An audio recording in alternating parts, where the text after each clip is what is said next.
नमस्कार,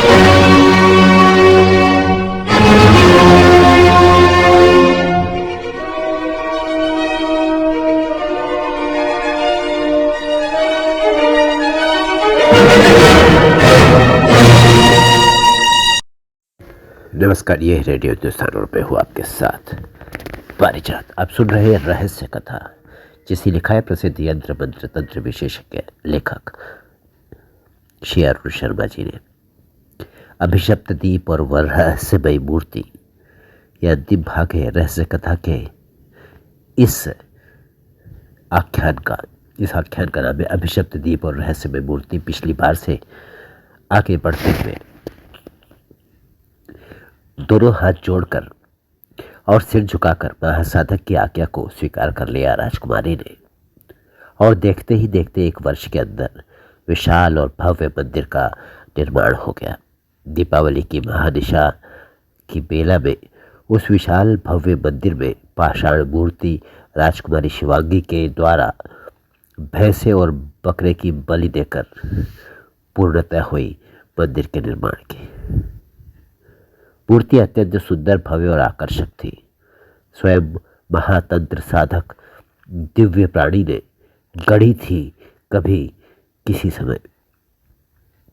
श्वान पर असीम शमशान भैरव की गोद में पद्मासन की मुद्रा में बैठी हुई थी शमशान भैरवी। उनके दोनों नेत्रों को अपने दोनों हाथों से बंद किया हुआ था शमशान भैरव ने। बलि के बाद पुष्पांजलि अर्जित की राजकुमारी ने, किंतु शमशानेश्वर ने आपत्ति की। राजकुमारी विधवा है, उनको कैसे अधिकार प्राप्त हो गया पुष्पांजलि अर्पित करने का? महासाधक ने उस समय कोई उत्तर नहीं दिया। खड़े होकर दोनों हाथ ऊपर उठाए और उन्होंने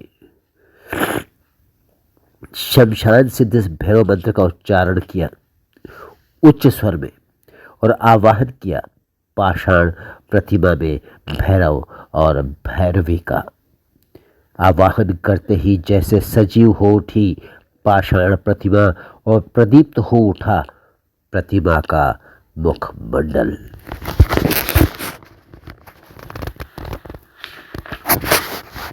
महासाधक के दोनों चरणों को गहकर हिलक हिलक कर रोने लगी राजकुमारी शिवांगी।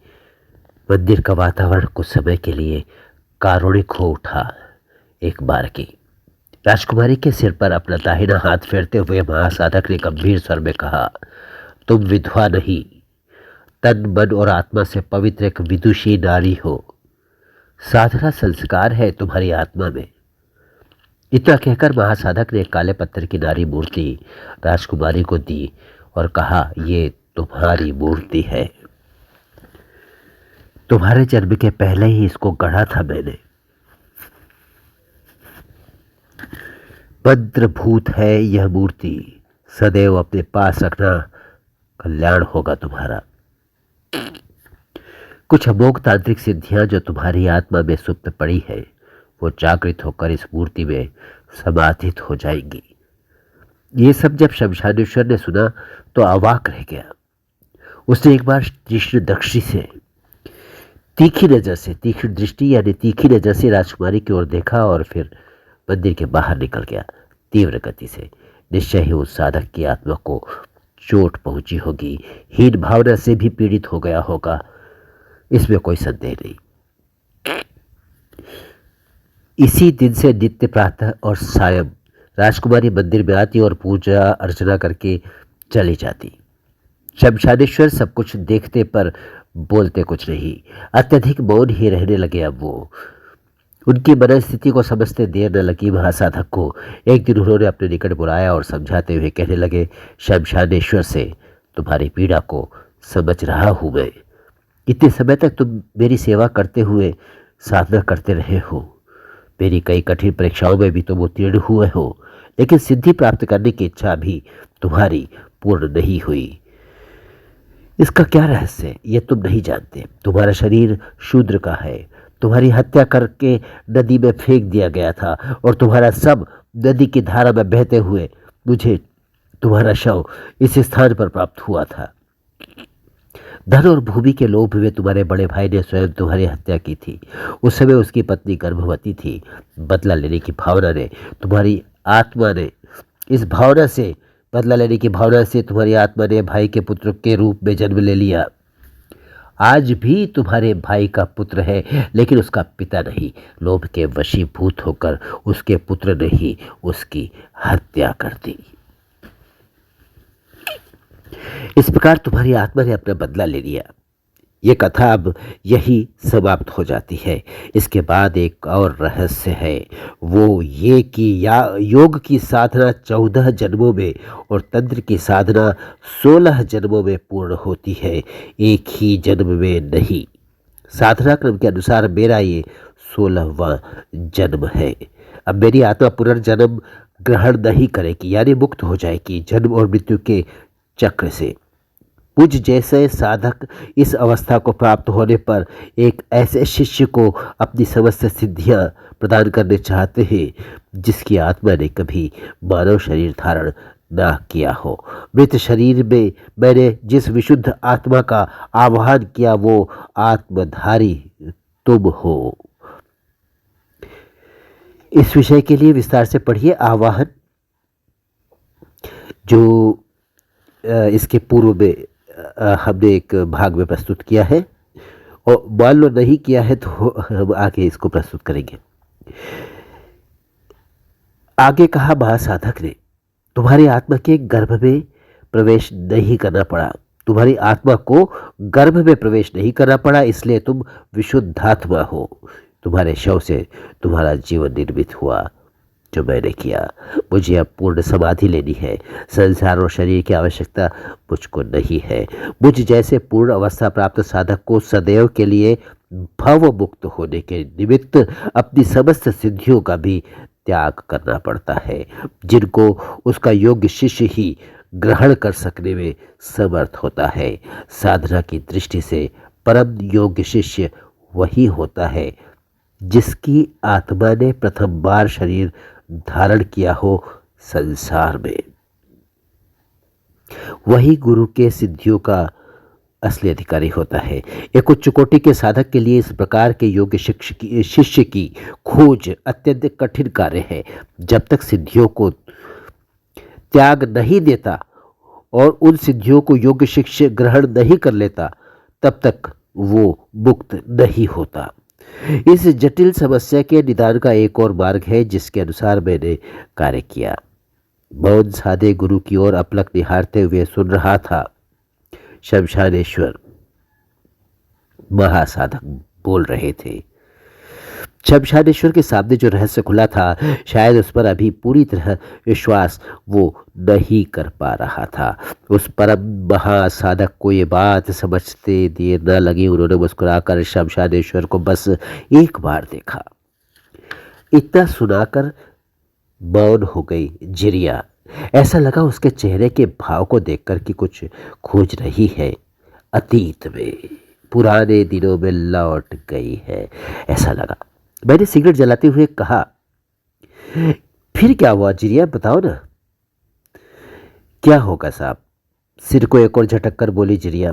कार्तिक पूर्णिमा को महासाधक ने मंदिर के सामने समाधि ले ली। बड़ा ही करुण वातावरण था साहब। राजकुमारी और राधा के अलावा पूरा राज परिवार उपस्थित था उस समय। उस अवसर पर राजमंत्री भी अपने पूरे परिवार और राज कर्मचारियों के साथ आए हुए थे। सभी लोगों के चेहरे लटके हुए थे और सभी की आंखें छलछलाई हुई थी। कोई किसी से बोल नहीं रहा था। सभी एक प्रकार से मानो मौन हो गए थे।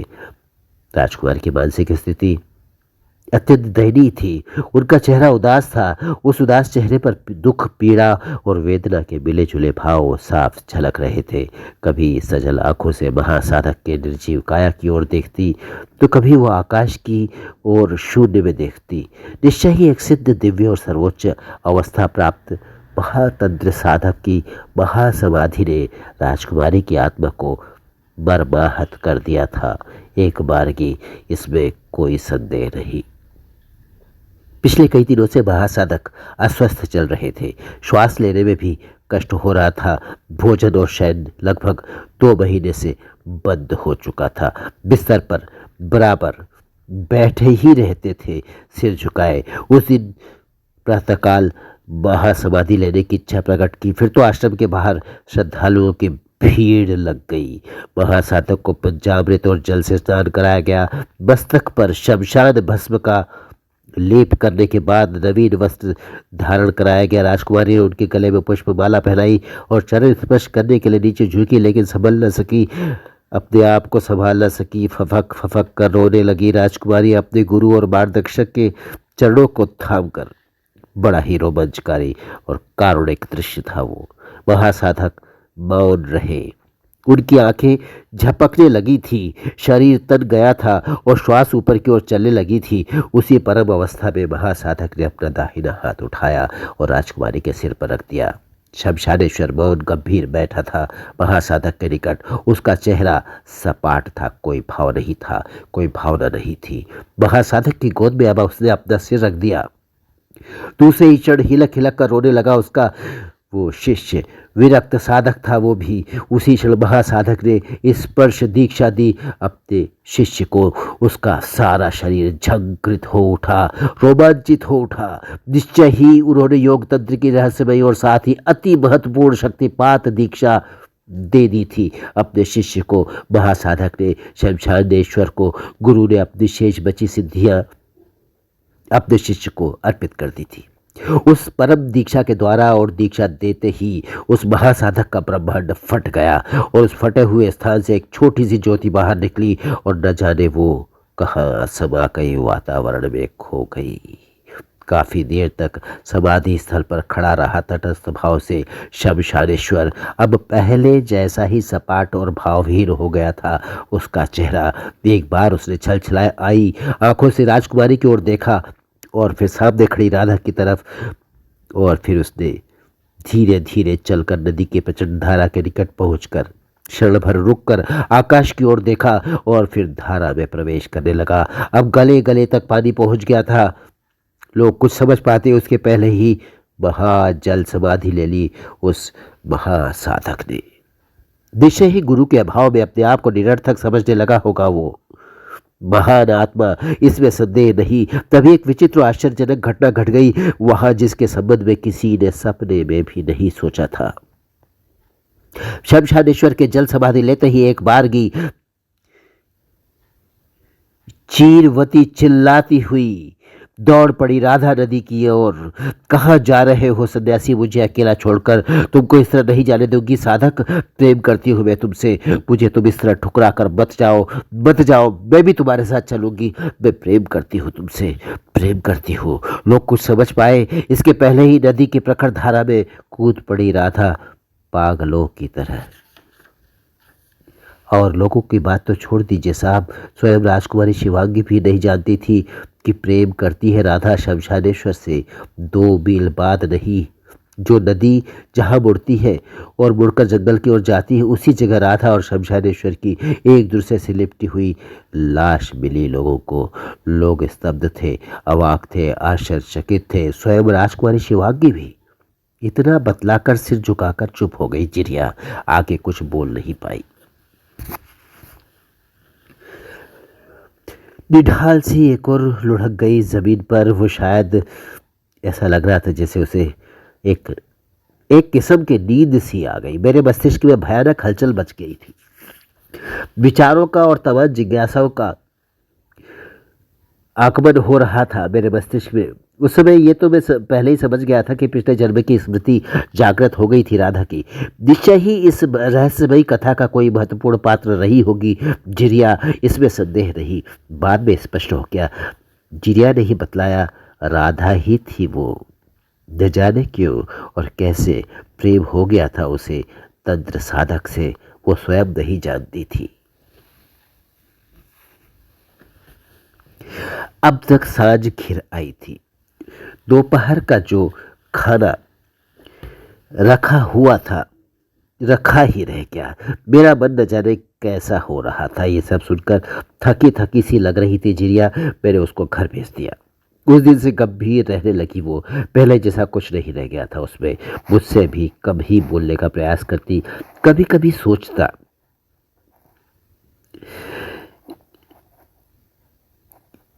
मुझसे कभी कभी सोचता कि राधा के मरने के बाद भी तो कोई ना कोई घटना घटी होगी, और भी कथा कुछ ना कुछ तो होगी उसके बाद की, लेकिन कौन बतलाएगा मुझे। अतीत के अंधकार में डूबे उन घटनाओं को और उनसे संबंधित कथाओं को जानना चाहता था मैं, लेकिन सवाल वही, कौन बतलाएगा मुझे। सचमुच इसके लिए अत्यधिक जिज्ञासु के तौर पर मैं आकुल होकर लगातार कई दिनों तक सोचता रहा कि जिरिया से पूछूं। जिरिया पहले की तरह आती, दोनों समय का खाना बनाती, मेरे काम पर चले जाने के बाद पहले की तरह गेस्ट हाउस में रहती नहीं थी वो। मेरी समझ में नहीं आता था कि आखिर जिरिया को हो क्या गया है। पत्थर की बुत बनकर रह गई थी वो एक प्रकार से। लगातार कई दिन ऐसे ही निकल गए, कोई उल्लेखनीय बात नहीं हुई। उस दिन काम पर से शीघ्र आ गया था मैं। मेरी तबीयत कुछ ठीक नहीं लग रही थी। दोपहर से ही बारिश हो रही थी। साँझ होते ही बादल और घने हो गए और तेज हो गया बारिश का जोर भी। हवा की गति भी बढ़ गई थी। अजीब किस्म का समा था। साए साए करता हुआ वातावरण, घोर अट्टहास करती हुई बिजली और उसी के साथ गरजे बादल भी। गेस्ट हाउस के उस लंबे चौड़े कमरे में बिखरी हुई गहरी खामोशी, टेबल पर चिपकी जलती हुई मोमबत्ती, उसकी पीली लौ एक ओर से दीवार पर चिपक सी गई थी। उठकर जंगल की तरफ वाली खिड़की खोल दी थी मैंने। हवा का एक तेज झोंका आया और पानी के बौछार से भीग गया सब कुछ। और उसी समय, उसी विकट स्थिति में शिवांगी की धूम्र वाली आकृति, यानी धुएं से बनी हुई शिवांगी, राजकुमारी शिवांगी की आकृति कमरे के भीतर धीरे धीरे आती हुई मुझे दिखलाई दी। मोमबत्ती की पीली लौ एक बार कांप गई और फिर देखते ही देखते पार्थिव शरीर में आ गया शिवांगी की आत्मा का रूप। उस रूप और सौंदर्य को देखकर मैं तो मुग्ध हो गया। देखा तो देखता ही रह गया मैं उस रूप शिखा को। सामने सोफे पर बैठकर काली नागिन की तरह चेहरे पर झूल आए काले बादलों को हटाते हुए एक बार मुस्कुराकर मेरी ओर देखा। राजकुमारी शिवांगी ने गहरी झील जैसी स्याह आंखों में क्या था, कौन सी पुकार थी, कौन सा आवाहन था, समझ नहीं पाया था मैं। बस मुंह बाए देख रहा था मैं उस रूपांगी को। उस समय पलके झपकाकर धीरे से बोली, राजकुमारी, आगे की कथा जानने के लिए व्याकुल है ना आप जानना चाहते हैं ना आगे क्या हुआ? मैं भी यही चाहती थी। बड़ी शांति मिलेगी मुझे सब कुछ सुनाकर। इतना ही नहीं, मेरी भटकती हुई आत्मा को शायद मुक्ति भी मिल जाएगी। राजकुमारी की बातें सुनकर मुझे थोड़ा आश्चर्य हुआ। कैसी मुक्ति? सिर थोड़ा उठाकर देखा राजकुमारी की तरफ, और न जाने क्यों मैं देखता ही रहा उसे। क्लांत चेहरा, राख जैसा रंग और अजीब किस्म का सम्मोहन, सूनी सूनी आंखों में दुख की छाया और फिर विचित्र सी हंसी। राजकुमारी की लगा जैसे कोई वेदना, पीड़ा और कष्ट के अथाह सागर में डूबी हुई मन को व्यथित करने वाली ही कथा सुनाने वाली है राजकुमारी। मेरा अनुमान गलत नहीं निकला। आत्मा को झकझोर देने वाली थी यह कथा। विगलित और साथ ही विषण हो उठा एक बारगी मेरा मन। कथा काफी लंबी थी। स्थानाभाव के कारण संक्षिप्त में लिखूंगा। उस दारुण कथा को दीपावली के पहले न जाने कहाँ से एक कापालिक आकर के महल के सिंह द्वार पर खड़ा हो गया था। तनकर ये बताने लगी राजकुमारी शिवांगी, जो मैं आपको बता रहा हूँ संक्षेप में। एक हाथ में लंबा सा भयानक त्रिशूल और दूसरे हाथ में बहुत बड़ा डमरू। त्रिशूल वही जमीन में गाड़कर हाथ ऊपर उठाकर जोर जोर से बजाने लगा। डमरू वो कापालिक। लंबी चौड़ी कद काठी के उस कापालिक का व्यक्तित्व काफी भयानक था। उसके शरीर का रंग काला था, सिर पर जटाजूट, पेट तक झूलती हुई काली दाढ़ी, गले में रुद्राक्ष और न जाने कितनी सारी मालाएं, कमर में लिपटा हुआ काफी लंबा चौड़ा व्याघ्र चर्म, मस्तक पर भस्म का प्रलेप और सिंदूर का लाल गोल टीका, कानों में रत्न कुंडल और पैरों में खड़ाऊ। तेजस्वी व्यक्तित्व, चेहरा तमतमाया हुआ था। कापालिक का आंखें लाल थी। शायद अधिक मदिरा पान कर लिया था। डमरू की भयंकर आवाज सुनकर राजमहल के सभी लोग बाहर निकल आए। राजकुमारी शिवांगी भी अपने कमरे से निकलकर बाहर आई और सिंह द्वार पर खड़े भयानक कापालिक को देखा तो एक बारगी सक पका सी गई, कौन है ये, यहाँ क्यों आया है। राजकुमारी मन ही मन सोचने लगी। उसी समय कापालिक ने वक्र दृष्टि से देखा बरामदे में खड़ी राजकुमारी की तरफ। क्या था उस रहस्यमय कापालिक की दृष्टि में। एकाएक अभिभूत हो उठी वो। ऐसा ही पूरे राज परिवार के साथ हुआ। महामंत्री अपने परिवार के साथ चरणों में झुक गए कापालिक के। फिर क्या था, महातंत्र साधक दिव्यपाणी के मंदिर पर अपना पूरा अधिकार जमा लिया उसने। उसके चेहरे पर, उसके संकेत पर राजकुमारी नहीं पूरा राजवंश नाचने लगा। सम्मोहित होकर पूजा अर्चना ध्यान धारणा में लीन रहने लगी। कापालिक के सानिध्य में रहकर राजकुमारी पूरा दिन उसका मंदिर में व्यतीत होता। अब कभी कभी रात में भी वह रहने लगी थी मंदिर में। कापालिक का प्रत्येक आदेश शिरोधार्य करती थी वो कापालिक के लिए। दीपावली की रात्रि में कापालिक ने अपने तंत्र बल से एक सोने के दीप का निर्माण किया और मंदिर में स्थापित कर दिया उसे भैरव की मूर्ति के सम्मुख। अपने आप में वह स्वर्ण दीप अत्यंत रहस्यमय था, पूर्ण रूप से मंत्र पूरित था। वह स्वर्णदीप, उसके भीतर कोई अज्ञात द्रव भरा हुआ रहता था। हमेशा सर्प केचुल की लंबी बत्ती बराबर हर समय जलती रहती थी। न वो द्रव समाप्त होता था, न ही वो बत्ती समाप्त होती थी। निश्चय ही वो अखंड दीप था और उसके सुनहले प्रकाश से बराबर आलोकित होता रहता था पूरा मंदिर। उस अक्षय दीप से लोग काफी प्रभावित थे। काफी दूर दूर से उसे देखने के लिए लोग आते रहते।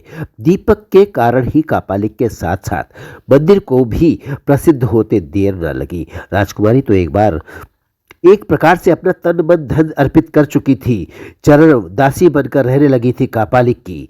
अवस्था थोड़ी अधिक हो जाने पर भी राजकुमारी के सौंदर्य और रूप यौवन पर किसी भी प्रकार का आयु का प्रभाव नहीं दिखता था। आयु का कोई विशेष प्रभाव नहीं था उसके शरीर पर। कापालिक का नाम था शिवानंद।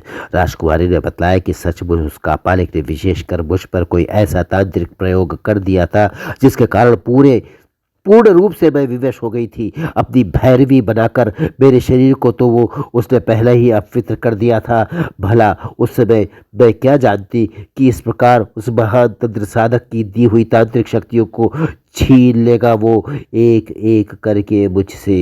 एक बार मैं गर्भवती हो गई होना ही था। कापालिक ने गंभीर स्वर में कहा, ये भैरव का प्रसाद है, स्वीकार करना चाहिए। मैं मौन रह गई, कर ही क्या सकती थी। उसके विरुद्ध कुछ कोई बोलने वाला था ही नहीं। समय पर एक सुंदर शिशु को जन्म दिया मैंने। ये बात गोपनीय रखी गई। ये मेरी समझ में नहीं आ रहा था, लेकिन एक दिन गोपनीयता का रहस्य खुल ही गया। वो रात अमावस्या की काली घनघोर काली रात थी। अपने इष्ट को प्रसन्न करने के लिए उस नराधम कापालिक ने मेरी आंखों के सामने मेरे जन्मजात बेटे की बलि दे दी। मंदिर में मेरी आंखें फटी की फटी रह गई। उस समय न मैं कुछ बोल सकी न चीख सकी। 2 महीने का नन्हा शिशु जिसने पूरी तरह आंखें भी नहीं खोली थी, उसकी बलि दे दी उसने निर्ममता पूर्वक। उसका छोटा सा सर काट कर एक और लुढ़क गया और धड़ एक बार जोर से कांपा और फिर शांत हो गया हमेशा के लिए। हवन कुंड के सामने वाली भूमि पर फैल गया रक्त। मैं कभी कटे हुए बालक को देखती तो कभी उसके फैले हुए रक्त को। निश्चय ही मैं किंग करते हुए बूढ़ सी हो गई थी, इसमें संदेह नहीं। मैं माँ थी, पर कैसी माँ थी मैं। अपने पुत्र की हत्या अपनी आंखों के सामने होते हुए देखकर भी शांत थी, अशांत होकर भी कुछ नहीं कर पा रही थी। शांति मेरे चेहरे पर थी, हृदय में नहीं, और मेरे चेहरे पर भी शांति नहीं थी। मेरी स्थिति एक पागल जैसी हो गई थी। अब वो कापालिक मुझे राक्षस लगने लगा था और उस राक्षस का वध होना आवश्यक था। और एक रात हो ही गया वध मेरे हाथों से। उस नराधम का, उसी का त्रिशूल उसकी छाती के आर पार कर दिया मैंने। एक भयंकर आर्तनाद गूंज उठा। निविड़ रात्रि के साय साय करते अंधकार में रक्त से लाल उठी मंदिर की जमीन और एक विभत्स दृश्य सामने आ गया मेरे। फिर क्या हुआ, होगा क्या? शांत भाव से बोली राजकुमारी। उसी त्रिशूल से मैंने भी कर ली अपनी आत्महत्या। अरे क्या कहा? आत्महत्या?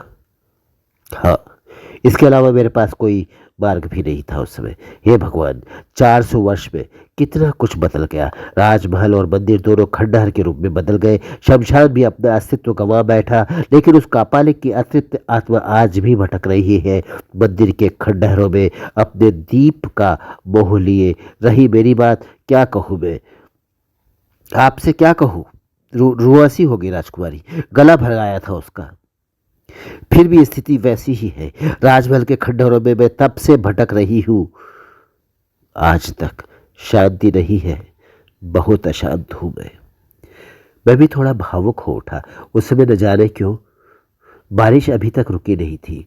बादल बुरी तरह से गरज रहे थे। रह रह कर एकाएक हवा के वेग के साथ पानी का एक झोंका खिड़की से भीतर आया और बिखर गया चारों तरफ। उसी के साथ बुझ गई कमरे की मोमबत्ती भी। अंधकार में डूब गया पूरा कमरा।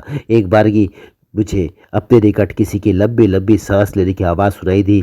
फिर किसी के कोमल स्पर्श का अनुभव कुछ क्षण मैंने किया। अब तक रोमांचक हो गया था सब कुछ। मुझे समझ नहीं आ रहा था ये क्या हो रहा है। अचानक कानों में किसी का कोमल स्वर सुनाई पड़ा। मैं मुक्ति चाहती हूँ, मुक्ति, मुक्त होना चाहती हूँ इस नरक से। समझते देर न लगी। राजकुमारी की ही सांस थी वो, राजकुमारी का ही कोमल स्निग्ध स्पर्श था वो। राजकुमारी की ही याचना भरी पुकार से मैं भावुक हो गया।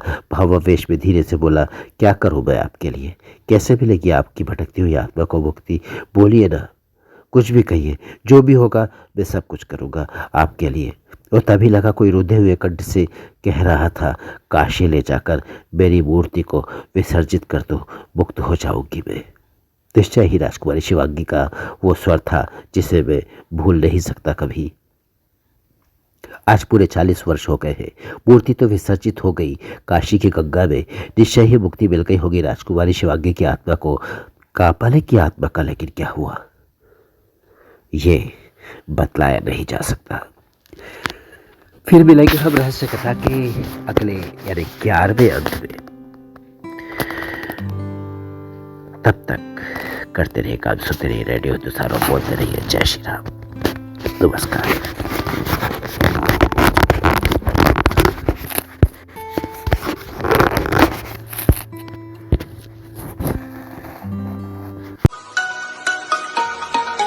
रेडियो हिंदुस्तान